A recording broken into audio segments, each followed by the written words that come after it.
Welcome back. In the last video, we talked about Bitcoin and how it works.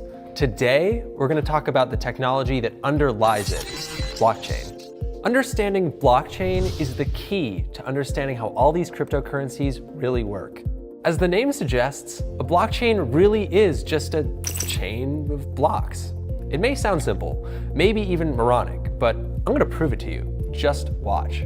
In this video, we're going to be talking about why we need blockchains, what a blockchain is, how blockchains work, and what they can be used for. Let's talk about how we send money to each other today. Right now, you probably use Venmo, or PayPal, or WePay, or just to send money to your friends. These companies are good in the sense that they keep your money safe and provide a useful service. But at the end of the day, they're still self-interested. No amount of glossy marketing should distract you from the fact that they're simply trying to maximize their own profits.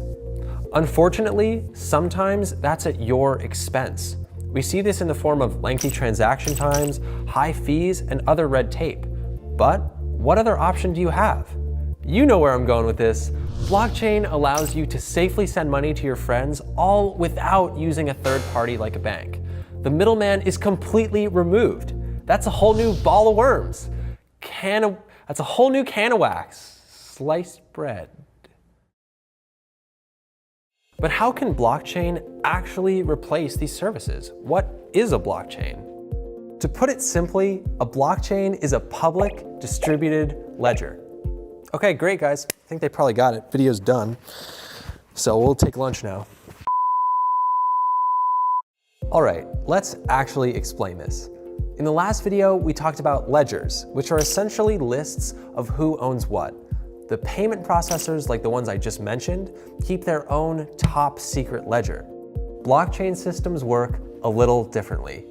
Imagine taking that one ledger and giving it to thousands of people all around the world.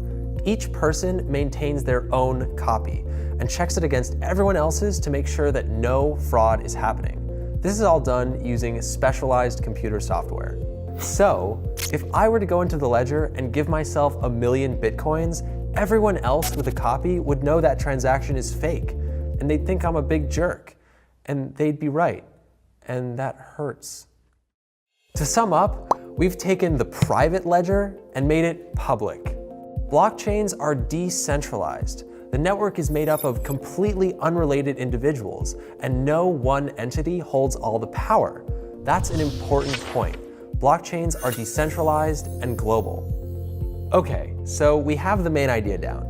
Now it's time to get literal, like figuratively literal, in a literal way, in a figurative sense. You know. Now the question is, how does a blockchain actually work? Let's imagine we're using Bitcoin. In order to use it, you'll need an account on the Bitcoin blockchain. Your account will have two parts, a public key and a private key. Public keys are often called public addresses. The terms are a little wonky, but it works kind of like your email account.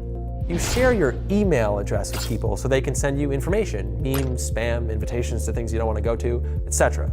You share your public address with people so they can send you Bitcoins. Your email address is like your public address. Now, let's talk about what it takes to send an email. To send an email, you have to be logged into your account using a password. You'd never give out your password to anyone because your password grants complete control over your account. Your private key is like your blockchain password. It's what allows you to send Bitcoins. Once emails are sent, they can never be unsent. The same is true for cryptocurrency transactions. Now, your public address and private key will be a little different from your email address and password. Instead of corndogmonster11@hotmail.com, your public address will be a long, random string of numbers and letters, and so will your private key.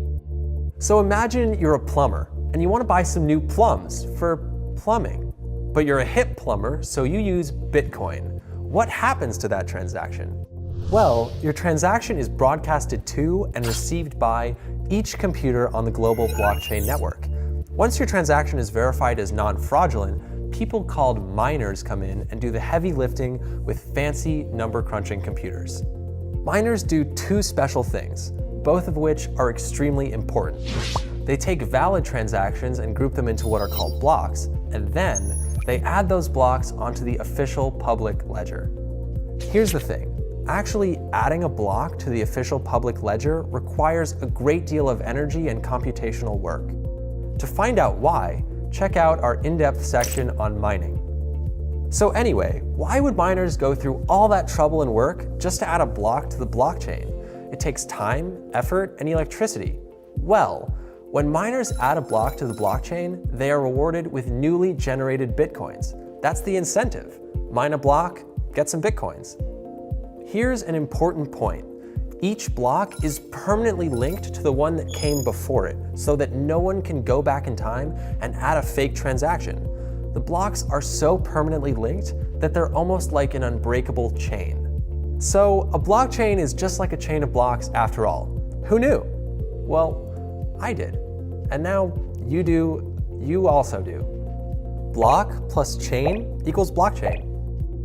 Let's recap. Blockchains are public distributed ledgers that thousands of people worldwide work to maintain and secure. Blockchain technology is what allows cryptocurrencies to work and exist in the first place. Without it, we'd have no Bitcoin. But guess what? Blockchain technology is useful for far more than just financial transactions and crypto. In fact, it can be used to store, verify, and send all kinds of information, not just financial data.